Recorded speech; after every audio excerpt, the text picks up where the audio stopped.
ప్రత్యేకపరచుకోవడం అంటే నిన్ను నువ్వు వేరు చేసుకోవడం. కొంతమంది అంటారు, ఇదిగో నువ్వు ప్రార్థనకి వెళ్తే లేపుతావు, నిన్ను ప్రార్థనకి వెళితే అసలు మీ కొంపకు రాము, మీ కాడికి రావు అని. నాలాంటి క్రాక్ గడ ఏమంటారు తెలుసా, నువ్వు వెళ్ళేసేది ఏంటి, నేనే వెళ్ళేసపో, దేవుడికి స్తోత్రం కలుగునుగాక. నువ్వు వెళ్ళేసేది ఏంది, నేనే వెళ్ళేసపో.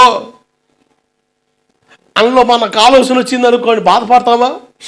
వాళ్ళు మమ్మల్ని వెళ్ళేచ్చారండి, ప్రార్థనకు వస్తున్నామని, చర్చికి వస్తున్నామని అనరా అని మాట్లాడటమే కాకుండా అందరూ కలిసి ఎక్కబడ్డారండి. రాత్రి ఎవరు అంటే కొట్టాలని చూసారండి. దేవుడి దగ్గర తిన్ని బాధలండి మరి ఉంటాయండి. యేసు ప్రభు నీ కొరకు ఎన్ని బాధలు పడ్డాడండి. శిలువలో ప్రాణం పెట్టలేదండి, అయ్యేం గుర్తుకు రాలేదండి, అయ్యేం అవసరం లేదండి.